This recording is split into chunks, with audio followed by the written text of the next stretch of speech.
Hey guys, glad you stopped by again today. 2 days in a row, right? That's if you caught dinner. If you didn't catch dinner yesterday, why don't you hop on back over there when you get a second, you don't have to leave here now, and give that a check out. That Salisbury steak in the slow cooker is off the hook. You won't be disappointed in it at all. And it really takes no time to put together and or finish up at the end after it cooks on its own for hours while you go do everything. But anyhow, today, much like if you caught last week with the rice pudding, we're gonna do bread pudding. You know, all kinds of puddings, all kinds of holiday puddings. Bread pudding is just, it screams Christmas time and winter and, tail end of fall, and it's a comfort food that, makes you feel better on a cold winter day, for sure, hands down. And I don't think this recipe is gonna be any exception. Now, you're saying to yourself, Brian, obviously you've made bread pudding before, but I haven't. We did one last year and it was a stovetop version, not an oven version. And there were some people out there that were like, that's not traditional, blah, blah, blah. But I do believe, and this is my opinion, tradition is in the eye of the beholder. I mean, let's think about that for a second. What is a tradition in your household may not be a tradition in somebody else's household. So, yes, most people do make their bread pudding in the oven, but on occasion, somebody, in their family might make it on stovetop. And last year, that's what we did. But this year, I thought, we haven't done one. Let's do one. Let's do a traditional bread pudding, or what is perceived to be a traditional, most commonly used bread pudding, and do it in the oven. And I don't think we're going to be disappointed with this one by any stretch. It has all the custardy parts to it, a good bread, the sauce that goes on it afterwards, and we can add, nuts or raisins or any kind of dried fruit we want to it. I mean, there's an endless possibility with bread pudding, just like there was with the rice pudding, and I don't think we're going to be, by any means disappointed. If you are new to my channel, this is your first video, welcome. I'm glad you stopped by. Just to let you know off the bat, as you probably can see, I talk a lot. But I hope you get something out of this video. Maybe check out some of my other videos. If you are returning or one of our new subscribers, welcome back and thank you. I appreciate it more than you know. Don't forget to like, subscribe, and share. Comments, always welcomed. Always welcomed. I respond to every single one of them. If they pop up on my feed, good, bad, or indifferent, I respond in kind. If you take the time to type, I'm going to take the time to respond. All we ask is you be polite. I will give you all your measurements in cups, tablespoons, teaspoons, along with grams and milliliters. That way, no matter where you're at, you can play along, right? That's important as being a community. So, that being said, why don't we hop on down here to the counter and we'll get started on this bread pudding. All right, hold on for me just 1 second. All right, we are down here at the counter. So things we will need to get done. First, right off the bat, we're gonna need a couple bowls, right? And then, and something to put, a vessel to put our bread in, our bread pudding in when we're done mixing it. And you want to use a 2.5 quart dish. Now I'm using a 10 by 10 because I don't have a deep enough 9 by 9, but it is essentially a 9 by 9. You could go in 9 by 13 also, but you'll want to watch your cooking times because it will be spread out a little bit more. But I am using this old school Corningware 10 by 10 to put mine in. I love Corningware. I have a dear friend named Sean who gifted me just a Corningware collection that is to no ends amazing. I am missing a couple lids on things, this 10 by 10 being one of them, but I absolutely love Corningware. It is something that is very old school. Some of it's worth money, some of it not, but to me that's not important. This reminds me of a better time. And the fact that this was made in the early 70s, it's almost as old as I am, and it's still around and kicking and in really good shape, that says something. That's a testimony. But anyhow, we'll need a 2.5 quart dish, a bigger, a larger bowl, and then a medium bowl. That way we can do some mixing. All right, so first thing we need to do is go ahead and put our oven on 375 degrees Fahrenheit, 190 degrees Celsius, and get that warming up. Next thing we'll need to do is make sure we don't have anything in the oven, like we do. Broiling pan, never good. Well, it's good to be in the oven if you are broiling something. But I keep stuff in the oven all the time. Do you guys keep stuff in the oven? I do. You know, it never fails. I've always got a pan in there of some sort. But we've got our oven preheating to 375 degrees. So the first thing we're going to do after we got that done is in our large bowl. I got a large bowl right here, and I cut up some challah bread. Challah bread? Yeah, challah bread right there. And it's not quite a dessert bread, but it is a sweeter bread. You can also use a brioche or just a standard French bread. But the brioche and this challah bread are a little sweeter bread, right? And all I did was cut it up into 1-inch pieces, cubed it to 1-inch pieces, and I let it sit out and dry overnight. This is stale bread, all right? I mean, it's not completely stale. It's still got a little mush to it even after 2 days. But you want to let it sit out. You want it to be mostly stale. You know, a little crunch to it, dry. In a large bowl, right? And in this case, I've got it in a supersized bowl. After we do that, in a medium-large bowl, we are going to throw in a few things into this bowl. We're going to start with a half a cup, 110 grams of light brown sugar, and a quarter cup of 50 grams of regular, just plain old granulated sugar. Now your light brown sugar at a half a cup is packed. Yeah, so that means we've pushed it down into the measuring cup and then put it into the bowl. But you also want it to be, you know, grams are a beautiful thing. You're always consistent with them. You don't have to worry about how hard did you pack it down? Did you pack it down firm enough? But half a cup, 110 grams, quarter cup, 50 grams. And like I said, packed light brown sugar and then just plain old regular granulated sugar. We're gonna go ahead and get that dumped in there. And then, I have got sitting in the microwave because I melted it and forgot to get it out. Hold on for me. Okay, I'm back. Sorry about that. But I had to go run to the microwave. I went ahead and melted butter. How do you melt butter? Do you do it on the stovetop, microwave? What's your preference? Mine's microwave. It's one of the few things I do. But 4 tablespoons, 57 grams, if I remember right, 56 grams, 4 tablespoons of melted unsalted butter. Get that in there. And then we are going to follow that up with 1.5 teaspoons, 3 grams of ground cinnamon,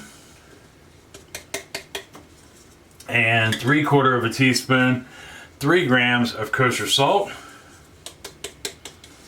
And last but not least, we are going to put in some vanilla at 1 tablespoon, 15 milliliter of vanilla. And then we're going to give that just a quick whisk to get everything kind of head started there.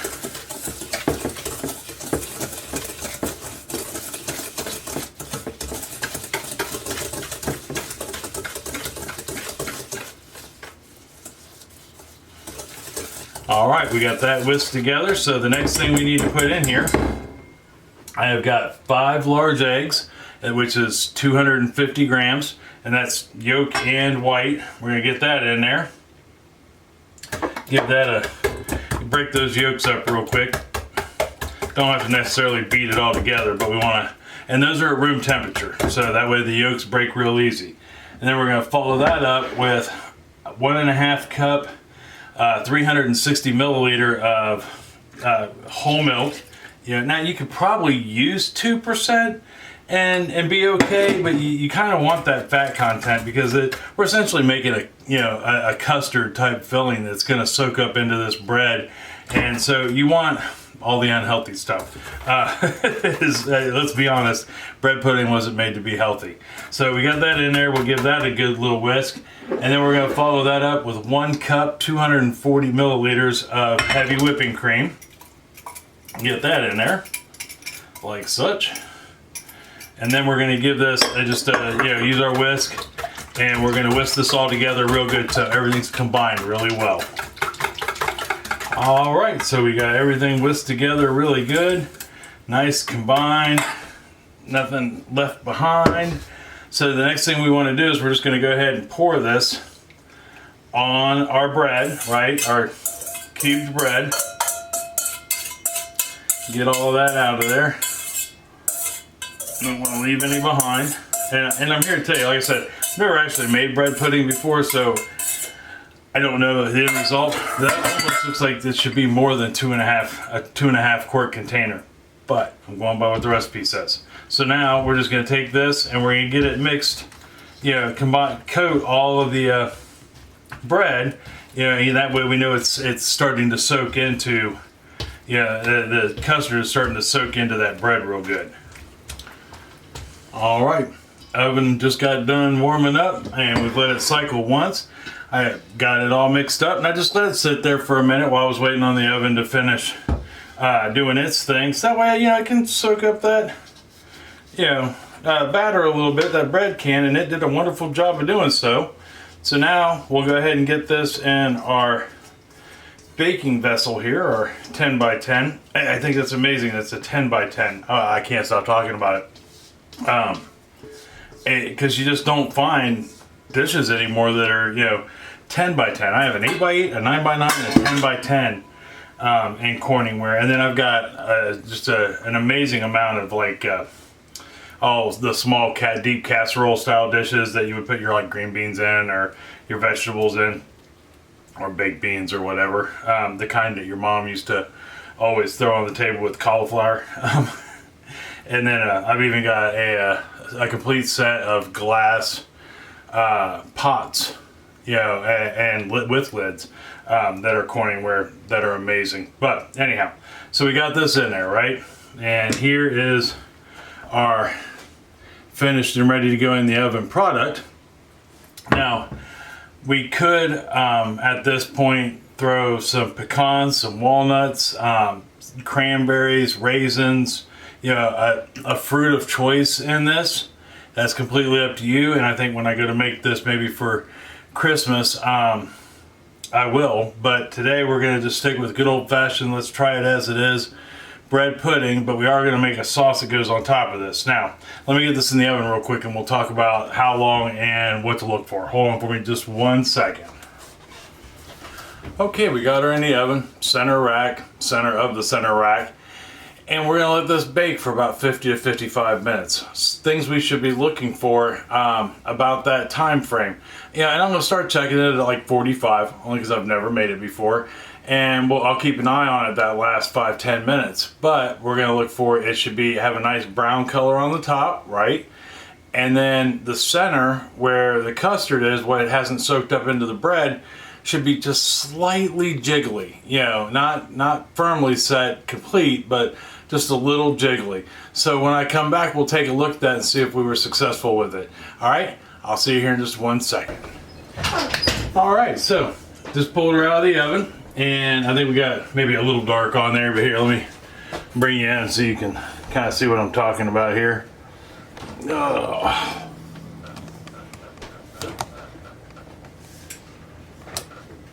There is that. Ooh. All right, so it doesn't look bad at all. Just a little dark, but let me buy my handy dandy towel here. And as you can see, we are that golden brown on top, like I said.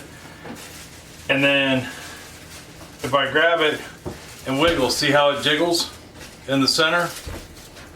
Just like such, just a little bit, not a lot. That's what we're looking for. So all we have left to do really is hire a cameraman. So I don't have to do all this myself. You'll have to apologize all the background noise. Abby just walked in the door from school. She made a gingerbread house. It's pretty awesome. It's her last week before vacation. But what we're looking for is now we just gotta let this cool, and then we can go ahead and start making our icing, or our glaze that'll go on it. One thing I did forget to mention, because I didn't think about it until we were about, 20 minutes into baking this, is you need 2 tablespoons of butter cut into pea-sized squares, and just sprinkle them on the top before you put them in the oven. And I will, by now you will have seen a little note down here before we put it in the oven letting you know that. But you want to just cut them into pea-sized cubes, put them on top, that way they melt into it. And what that does, it helps gives it a shine. it gives a color on top, you know, and lets things go. It's no different than dolloping it on a fruit pie. But I went ahead and did that after the fact. But anyhow, little dollops of butter on the top as it goes in the oven. So let's go ahead and let this cool down, and when I come back, we'll go ahead and make the custard sauce that goes on top, and try some. All right, I'll see you here in a second. Okay, so we're back. Now we're gonna make the sauce that goes over top of this, and it is gonna be, I believe, a wonderful sauce. Never made the sauce. I can't remember the last time I've ever had bread pudding, let alone a bread pudding with sauce on it. But this sauce is just it's going to be a beautiful sauce, I think. So anyhow, moving on. First thing we need, small saucepan, small sauce pot. And then I've got 4 tablespoons of butter sitting here. I'm just going to simply cut up the 4 tablespoons, which would be 56 grams of butter. And that way it melts faster. But we're going to put that in the pot. And then we're going to add to this, a half cup each of brown sugar and white, just plain white granulated sugar. So that's brown sugar 55 grams, granulated sugar 50 grams. We're going to throw that in there, just like such. And then a quarter cup, 60 milliliters. Yep, quarter cup, 60 milliliters of heavy cream. Pop that on in there. You know, and again, you want to make sure your saucepan, just like your sauce pot, just like any other time, it's got a little heavier, slightly heavier bottom on it. That way, you know, you're cooking even. You know, that's important. It's one of the few times I'll say, you know, most time it's, you know, you buy what you can afford, and that still holds true to some sense. But pots are one thing that you probably don't want to go too cheap on. But last thing to put in here at the moment is going to be 1/8 of a teaspoon, 1/2 gram, or essentially a pinch of salt. You know, and I'm using just kosher salt. You know, not table salt. If that's all you have, use table salt. You know, that's just, I use kosher salt for everything. So now what we're going to do is we're going to heat this on medium-low until our butter is melted and our sugar is dissolved. Okay, so our butter is melted, and you can see in there or not, maybe, yeah. And our butter is melted and our sugar is smooth, and we have started on our way to making caramel, basically. And caramel is nothing more than, for the most part, melted sugar that's browned. So what we want to do now that we've hit that point is we're going to turn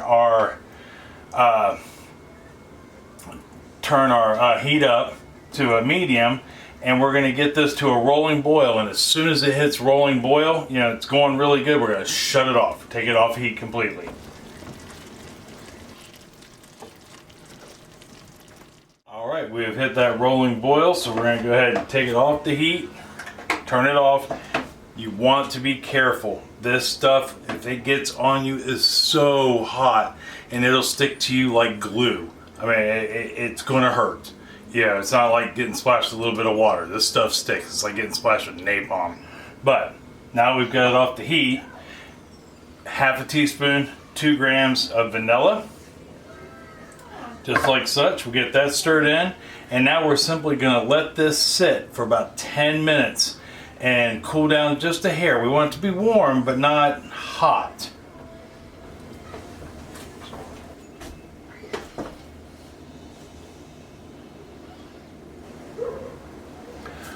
All right, so we've let our bread pudding cool a little. It's still a little warm. You want to, if memory serves me right, like I said, it's been a long time since we've had bread pudding, but you don't want to serve it cold. It should be slightly warmed, and that's okay if it is. But we're slightly warm. Our caramel sauce has been sitting for, you know, a good solid, you know, 10 minutes, or at least something very close to that. And and even though it's a sauce, and it is a caramel sauce, I don't care what anybody says, that's caramel sauce. It's just not going to get hard. We didn't cook it long enough for it to harden. This would be like just a big hair below softball stage of caramel world. So next thing we want to do is we're going to go ahead and pour half of our caramel sauce on top of this, just like such. And then we're going to leave the other half, we're going to put it in a bowl. So that way we can serve it on the side in case somebody wants a little more after they put it on their plate, right? And then that way, you know, everybody's happy. And this sauce is absolutely optional. I have found making this, there's a lot of options, you know, whether it be fruit, nuts, glaze, no glaze, sauce, no sauce. We could have just made a basic bread pudding and like we did without anything and just gone on about our day. But we didn't, right? We gave it at least the sauce on the top. And now that I think about it, I think I would have put cranberries in it. But anyhow, let's go ahead and grab us a little bit here. We haven't had dinner yet, so I don't want to eat too much and ruin dinner. For sure. Figure out what the barking chain had to say. Yeah, that was just going a little ballistic there. But this turned out so nice, I think. But then, hey, what do I know? Yeah, I think most of my stuff turns out nice. It's like when people ask me how it tastes, you know, or I'm going to say I like it for the most part. I mean, I made it. Or I make it, at least when it comes to cakes and pies and things like that. But luck of the draw, we haven't really had anything bad either.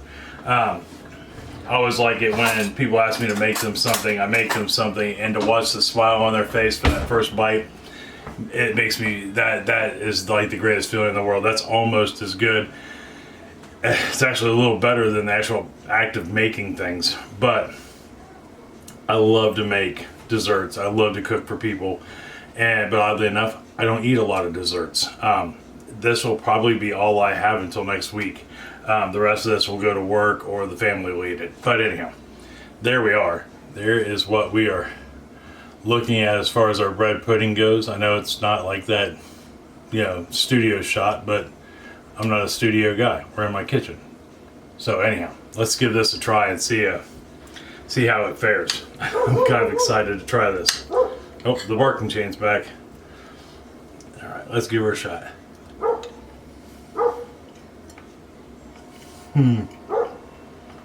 Yeah.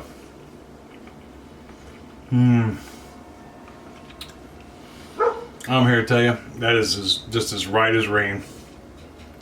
Yeah, hands down. This will put a smile on your face. I know it's making me smile. Kind of giggling. I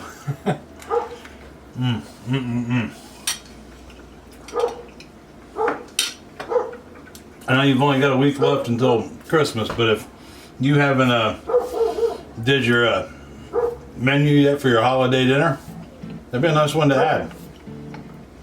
Or if they asked you to bring something, this would be a good one to add. That's really good. I mean, that is outstanding. Yeah, give this one a try. Please give this one a try. You won't be disappointed. This might go on our weekly rotation for desserts. You know, that's wow. That's impressive.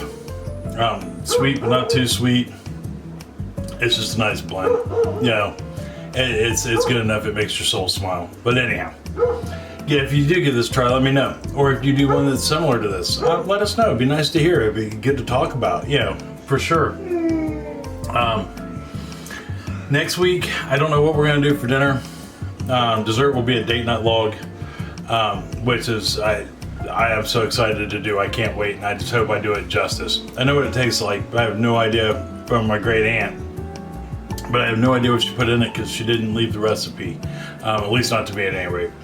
So I'm gonna do the best I can to do it justice. But anyhow, it's gonna be a fun one. So no idea for dinner, date night log for dessert. But until next week, I love you. I love you very much, and I mean that. from the bottom of my heart. You know, and I love the fact you guys stop by and hang out with me. I never take that for granted. Time is something you can't get back, and I appreciate all that you give me. Tell somebody else that you love them and that you love them very much. They may need to hear it, especially this time of year. You know, the holidays can be rough for some people, and to hear I love you is, you know, is a blessing. And it's going to make you feel great to tell them, you know, for sure. And if you make them some of this bread pudding, I guarantee they're going to smile and grin ear to ear, probably giggle a little. It's going to lead to a ton of conversation with a cup of coffee, or, you know, a cup of hot cocoa, or a adult beverage of choice. You know, depending on who you are and where you live, you won't go wrong with this, no matter where you are, who you are, and where you live. I guarantee it. So until next week, I love you, and I'll see you then. All right, see you later. Bye bye.